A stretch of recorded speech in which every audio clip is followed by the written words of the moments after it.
konsep dasar ibadah yang akan dijelaskan oleh rekan saya Alia Maulana.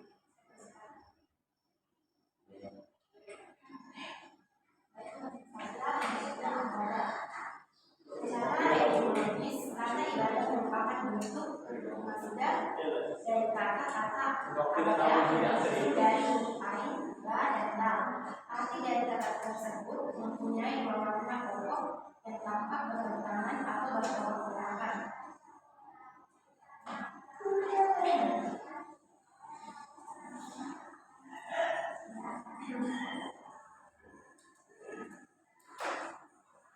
Pertama, dari pengertian mungkin wazul yakin, yakni kelemahan dan kerendahan. Kedua, mengandung pengertian jidat wakilas, yakni kekerasan dan kasaran.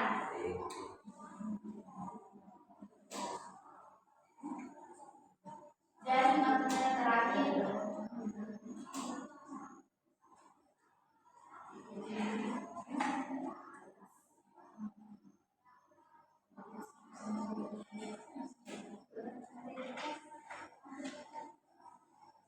kemudian secara istilah para ulama tidak mempunyai rekomendasi dan sepakati tentang pengertian ibadah. Dengan demikian, ibadah secara terminologis berbeda dengan ungkapan yang berbeda. Dalam hal ini,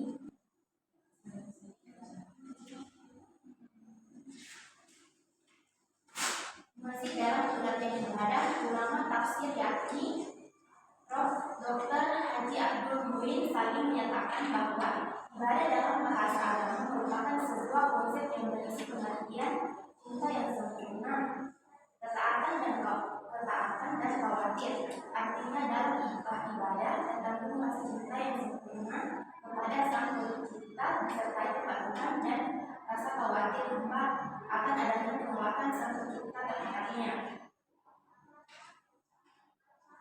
Pengertian ibadah dalam ungkapan yang berbeda, sebagaimana yang telah dikutip pada dasarnya memiliki kesamaan dan esensial, yakni masing-masing bermuara pada pengabdian seorang hamba kepada Allah SWT dengan cara mengalukannya, taat kepadanya, tunduk kepadanya, dan cinta yang sempurna kepadanya.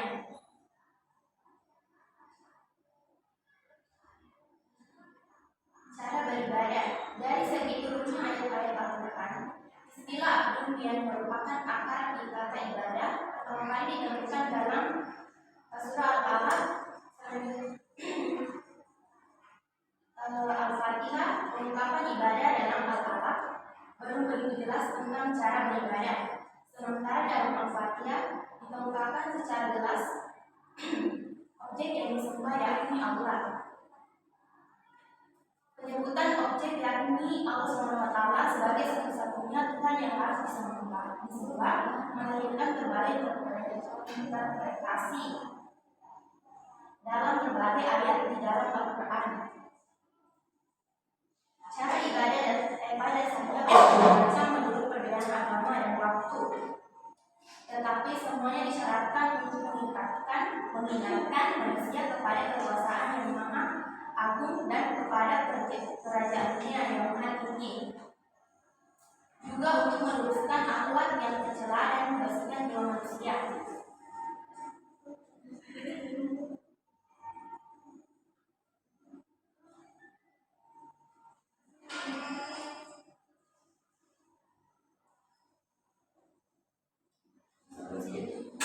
Selanjutnya, fungsi dan tujuan. Apabila dilihat dari sisi urgensi dalam menafsirkan niat saya tentang ibadah, ditemukan bahwa ibadah secara fungsional adalah mengembangkan nilai-nilai ketauhidan dan mengokohkannya dalam jiwa. Atau dalam beberapa tempat kitab tafsir dibahasakan bahwa seorang hamba yang dengan kejuaraannya beribadah tentang sana kebun dan semakin banyak meninggalkan silaman melalui ibadah maka yang bersangkutan semakin subur, dan selanjutnya nilai-nilai ketauhidan akan tumbuh dan berkembang semakin baik. Sebaliknya, semakin jarang orang melakukan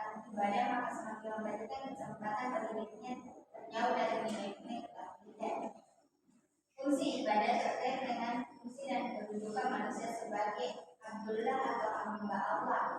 Ada 4 macam hamba Allah sebagai berikut, yaitu 1. Hamba karena hukum, yaitu di budak-budak. Kedua, hamba karena penciptaan, yakni manusia dan seluruh makhluk ciptaan Tuhan. Yang ketiga, hamba karena pengabdian kepada Allah, yakni orang-orang yang beriman menunaikan hukum Tuhan dengan ikhlas. Dan yang keempat, hamba karena membunuh dunia dan kesenangannya.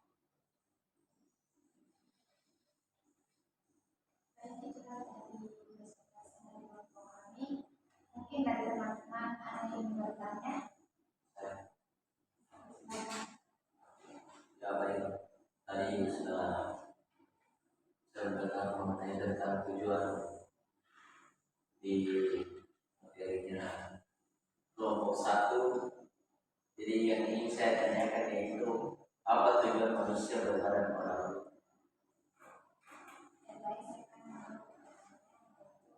Apa tujuan manusia berada kepada Allah? Tujuan manusia yang beribadah kepada Allah itu untuk mensucikan diri. Itu yang pertama, menjalankan tugas sebagai hamba Allah. Kedua, mendekatkan diri kepada Allah. 3, mencapai kebahagiaan dunia dan akhirat. 4, sebagai bentuk syukur. 5, menjaga kesucian jiwa dan moralitas.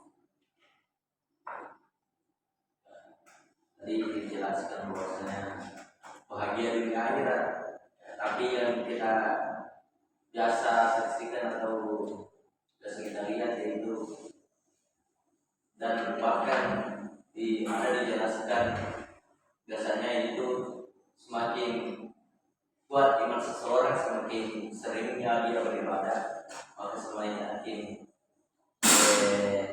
banyak juga cobaan yang diberikan. Apakah itu yang dinamakan dengan kebahagiaan dunia? Ujian dari Allah, semakin banyak juga pahala yang didapatkan begitu. Mungkin bisa diberikan mana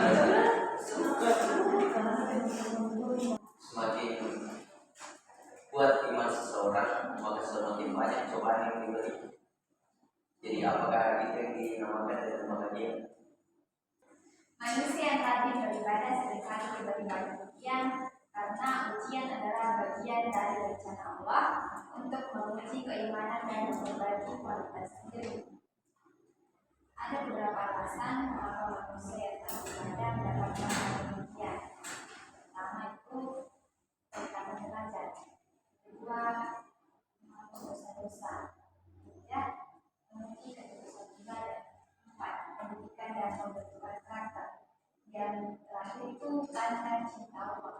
Jadi itulah